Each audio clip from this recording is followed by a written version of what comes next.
Hello and welcome to Candidates Up Front, a public interest election program of Berks Community Television and the League of Women Voters of Berks County. I'm Bill Litvin, a member of the League. Our November 8th general election is coming up. We will vote for state and federal officials. The deadline to register is October 24th, but please do it as soon as possible. The League is interviewing candidates who have agreed to be interviewed in contested races. For each race, the candidate will get the same basic questions and will have the same amount of time to answer them. Two candidates are competing in the 129th Pennsylvania House District, Democrat Johanny Cepeda Freitas and Republican Gary Llewellyn. This district includes West Reading, Wyomissing, Sinking Spring, and parts of the city of Reading and parts of Spring Township. State representatives serve a 2-year term in the state legislature in Harrisburg. They initiate legislation and vote to create laws. They pass the budget, including taxes and expenditures for the state. They help constituents with issues regarding state government. The salary for a state representative is $90,335 per year, plus benefits and expenses. Please note that the opinions expressed in this interview are those of the candidate and are not the opinion of the League of Women Voters or Berks Community Television. This interview is with Barry Llewellyn. Welcome. Thank you. Mr. Llewellyn, please tell our viewers about yourself and why you are running. Thank you. Well, first of all, I was born in Danville, Pennsylvania, up in the Geisinger, to coal crackers Jack and Adeline Llewellyn from Monterey City, Pennsylvania.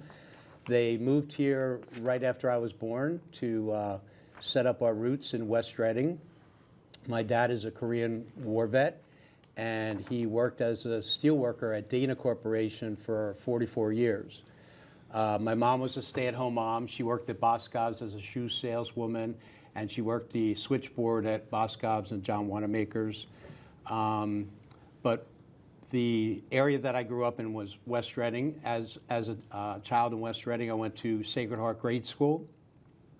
After 8 years of grade school there, I went to Holy Name High School. I worked summers at the West Reading Pool as a lifeguard, a swim coach, a diving coach. And then I went to Elizabethtown College. I got a Bachelor of Science degree in chemistry and biology. After graduating college, I worked for GPU Nuclear in Reading, Pennsylvania as an environmental scientist. And I was there for about 20 years. And then my job was downsized due to deregulation of the utility business. I had to change careers midlife. I went back to school to Alvernia, got my LED certification. I became a public school teacher. I worked as a public school teacher for about 14 years. And then I got back into it from in the Catholic school. And while teaching, I was also a coach at Governor Mifflin for the high school diving. As far as why I am running, I want to, as a teacher, I had experienced the joy of, and the rewards of making a positive difference. And I thought this would be a way to meld my interest in politics with that desire to make a positive difference. And specifically for seniors with the property tax relief is what I really want to do. My number one goal is to eliminate the property taxes. You are a Republican. What draws you to your party? I think what draws, well, first of all, I wasn't always a Republican. I grew up a Democrat with my father as a steel worker, of course. But I think what draws me to my party is the conservatism, the low taxes, the respect for religious liberty, the Second Amendment rights, and all of those things with the conservative values as a Republican. Are there things about your party that you're not comfortable with? I guess politics in general, not necessarily specific to my party, but just sometimes how politics in general can get ugly. And I like being able to agree to disagree, and I don't like confrontational political arguments. I don't think that serves anybody well, but not specifically to my party, no. In the General Assembly, your party will want you to vote the party line. People who voted for you want you to vote their view. People who did not vote for you still expect you to represent their interests. And you will have your own ideas. How will you balance these expectations? Tell us your thought process. Well, I plan to make my views known publicly before I run so that hopefully I'll be representing people and the views, the majority of the people that I'm going to be representing. But I hope to have open lines of communication as a representative. If I am honored to be elected, I would like to keep those lines of communication open to know what my voters, the people in my district, are concerned about and what their opinions on these things are. But as I said, going into the election, I plan to make most of my views known on the major issues so that they will know ahead of time. On the first day of the legislative session, you will be asked to approve the rules of conducting business. These rules allow committee chairs who represent about 17% of Pennsylvanians to block legislation even if the majority of legislators support it. Should these rules stay as they are? Should they be changed? Honestly, this is an area, this is kind of getting into the weeds as far as I'm concerned with something that I'm not really familiar with. Obviously, if elected, I would research this and find out more about the reasons why that this system is set up the way it is.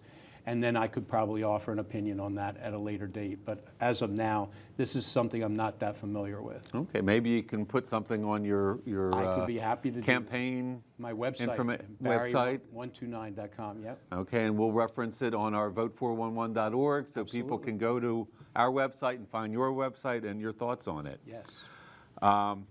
Lately, to get around the governor's veto pen, the legislature has written constitutional amendments to be voted on in primary elections which have low turnout. In the long run, do you feel it is appropriate to enshrine in our state constitution things that should be handled, that are normally handled legislatively? Well, obviously, my preference would be for legislative matters to be handled by the process. But I do think if the state constitution was designed that way, there was obviously a need or a reason to put that in there. So if we're going to have it in there, I don't know why we can't take advantage of that and use that on an occasional basis. If there's loggerheads on a particular issue or something like that with the parties, I'm not opposed to that. Everyone I know is pro-life, but it means different things to different people. Ending gun violence is pro-life, preventing climate change, protecting endangered species, being against abortion, being in favor of mother's choice on abortion, universal health care, ending the death penalty, all pro-life. On which of these issues or other issues do you consider yourself to be pro-life? I am pro-life on the abortion issue. I'm pro-life for the child. I'm also pro-life for the woman. I do think we have a responsibility to ensure that a woman who chooses to give birth and raise the child has the resources she needs to care for that infant child. Obviously, I'm against gun violence. I think we should do everything we can to minimize any kind of gun violence. Protecting climate change, endangered species. As a former environmental scientist, I'm all about being good stewards of the environment, protecting endangered species. However, not at the expense of jobs. I do think we have to balance out, the environment with people's jobs and have a practical sense of what we're weighing, what options we're weighing there. I do not want to end the death penalty. I think that in that sense, I think that someone who's committed a heinous crime has forfeited their right after a series of arguments and going through the justice system. I think that would be an option we want to keep there. Yeah. Are there gun laws that you might advocate for? I think that the laws that we have in place, if we're enforcing the laws that we have in place, I think that's a reasonable expectation. I don't know of any particular gun laws that are out there that I would endorse right now, but. Okay. Pregnancy is not benign. In the United States, for every 100,000 pregnant women, 23.8 die during or soon after pregnancy. This is much, much higher than other developed nations. It especially hits minority and rural women. Does Pennsylvania have a responsibility to provide more support to pregnant women to prevent these deaths? As I said, I'm pro-life in terms of the baby and the mother. So anything that we can do to assist the mother during and after her pregnancy, I do believe we have a responsibility. The state has a responsibility to help those women and those families provide the care that they need to raise a healthy child and for the woman to remain healthy. Okay, so that might include things like family medical leave or... If that is something that is necessary for the healthy upbringing of the child, yes. The Pennsylvania legislature recently voted to spend $20 million to help religious institutions and schools add security to their buildings. The money is much appreciated, but with every invention of another weapon, we need to up the security again. Gun violence costs the United States $557 billion annually. For perspective, that's more than 10 times Pennsylvania's annual budget. It's police, ambulances, hospital emergency rooms, and ongoing care for the wounded. These costs add to inflation. What can the legislature do to reduce gun violence and reduce the cost to taxpayers and to the companies that provide health insurance to their employees? As a former teacher, I can tell you that I'm horrified by the gun violence that's going on in our schools. The most recent one in Texas with fourth grader, that's the grade that I used to teach. So that one hit hard. That one hit me hard. I think that we used to have discussions as teachers in our building about how we can prevent this. And every school has a security system, and they contract people for the safety of the children and the safety of the teachers, and there are systems in place that to lock down and keep the children safe. I do think I would like to see more resource officers assigned in the schools. I think that is a deterrent for some of this gun violence, and I think that the state would be well served to provide more of these resource officers in the schools to protect the children and the teachers. How about prohibiting weapons of war or requiring training and safe storage? Any other? I'm not familiar with what your term weapons of war would be. Semi-automatic weapons, large magazines. I'm more in favor right now enforcing the laws on the books, so whatever they are, I would be in favor of keeping those. I don't know that we have to add any at this time. Okay. Berks County is 50% agricultural. We know growing seasons have changed. So far this summer, Pennsylvania has been spared the massive destruction of wildfires and floods that have occurred in other states. But storms are more destructive, and we've had drought. Should Pennsylvania do more to protect our economy by doing more to prevent climate change? What actions do you think the legislature should or shouldn't take? I don't know what's currently before the state legislature. As an environmental scientist, I can tell you that the current environmental regulations in Pennsylvania are very stringent. I mean, I remember analyzing water down to the ppb level, the part per billion level, for contaminants like lead and other toxic chemicals.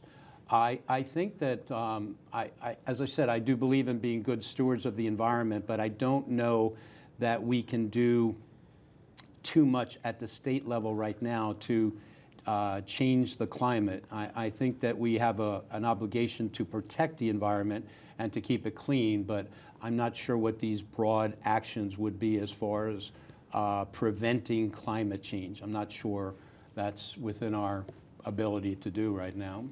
Okay. The 2022-2023 state budget contains large increases for education funding, but it's a one-year thing. We have 500 school districts in Pennsylvania, most of which rely heavily on the property tax because the legislature hasn't agreed to a long-range plan for school funding. And we have charter schools that pull $2.6 billion from the public schools budget. Some say Pennsylvania's charter school law doesn't provide the transparency and accountability that is required of our public schools. Two questions. What is your view on how Pennsylvania funds both public schools and charter schools, and do we need charter school reform? I don't know a lot about the charter school system. I do believe as a basic rule that our schools need to be competitive. I think the more options that are out there for parents, the better served the children would be, because I do think the competition raises the stakes and requires the schools to step up and do better. As far as the funds for the public school, this is an issue that's near and dear to my heart, because this is where I want to try to do my best to eliminate the property taxes that go into this funding. I think it was Congressman, I think his name's Frank Ryan, or some congressman from Lebanon has recently introduced a bill that would eliminate property taxes and replace them with a system of sales tax, income tax, and another component. I forget what that is. But I strongly believe that we can eliminate. I think if other states can do it, we can do it. And I do think that before we even talk about increasing any taxes as a one-for-one, I do think there's some money in the public school that could be cut. Not services for the children, but I do believe the administration at all of our public schools is bloated. And I do think that we can consolidate, whether that means something like Maryland, where you have a superintendent per county, or at least to consolidate some of these administrative positions at each and every one of our school districts in Berks County. I think that there's a big savings that could be made there. So before increasing the taxes, look at ways that we can reduce the spending within the school system without affecting the services of the children, but then replacing it with a combination of sales tax and or income tax increases. Pennsylvania is one of 9 states with closed primary elections. The primary is the spring election where the main parties, the Democrats and the Republicans, choose their candidates. And unless there happens to be nonpartisan questions on the ballot, only Democrats and Republicans can vote. Some states have open primaries where all voters choose candidates. Research has shown that states with open primaries have more moderate or centrist candidates, while states with closed primaries have candidates who are more radical to the right or the left. Should Pennsylvania change how we run our primary elections? Please tell us why you feel as you do. I do think we should open up our primaries. I'm concerned right now that there's a tendency to register independent because people have become disillusioned with both Republican and Democratic parties. And I feel that having that large percentage, I think it's like 20% in Pennsylvania, I forget the exact number, but I think in my district it's 18% or somewhere up there. I do believe that those people need a voice in their primary system. So I would encourage at least allowing independents to be part of that primary process. I think that's important to get that inclusivity, to get as many people involved in the process. I'm not familiar with the studies and things like that as far as the type of candidates that come out of it. But just from an inclusivity point of view, I think it's really important to get more people involved with that. Compared to other states, Pennsylvania has rather weak laws on campaign finance limits and enforcement, and there are loopholes in the disclosure laws that apply to lobbyists.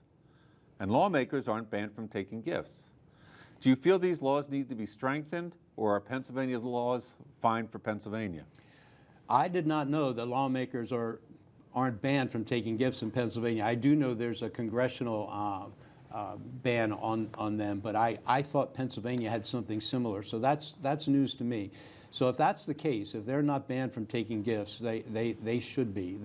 And the law, if that needs to be changed, then it should be, because I don't think any lawmaker should be accepting gifts from anyone at this point.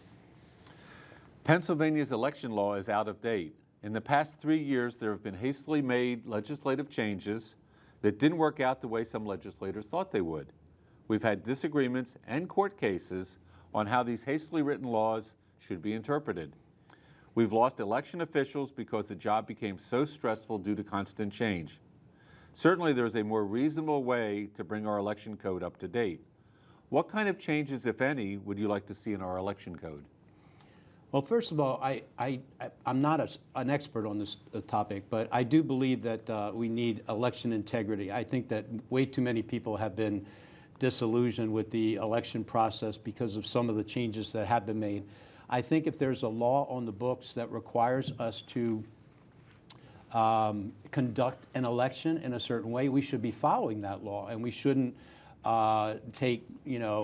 make modifications because it suits us for whatever reason. Now, I understand COVID was a unique situation, but as far as I'm concerned, the pandemic is over, and we need to get back to what our election law states should be done.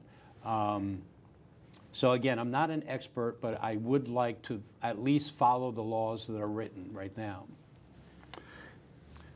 Businesses always document old procedures before designing new ones. Do you think it would be helpful if legislators had to work in a county election office, maybe a rural county and an urban county, before they voted on new election laws? Would you be willing to do this? Sure. I mean, yeah, get down there on a practical level to experience the problems and whatever. So yeah, I think that would be something reasonable we could look at. Yeah. Whoops, make sure I'm right here. Yep, I am right. Founding father Alexander Hamilton fought for and set up the Federal Reserve Bank to set monetary policy. It's not in the Constitution, but it is a driving force in handling inflation. Inflation is not a problem that the Pennsylvania legislature can solve, so we haven't asked you how you would solve it. That said, should the legislature consider the inflationary or deflationary aspects of every bill it considers? If so, how far forward should we look?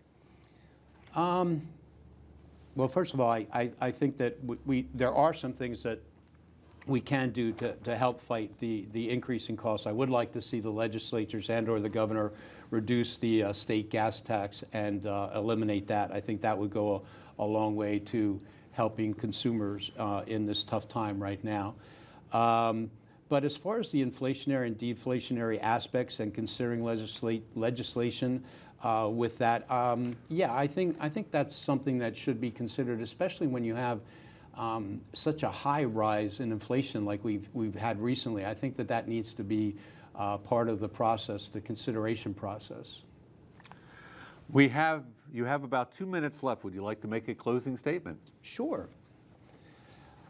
So in closing, I'd just like to humbly ask the voters of the 129th District for their vote.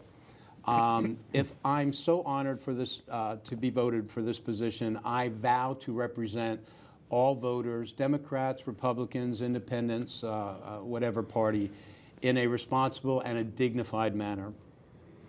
If you want someone in Harrisburg who's going to work hard to eliminate property taxes, I'm your guy.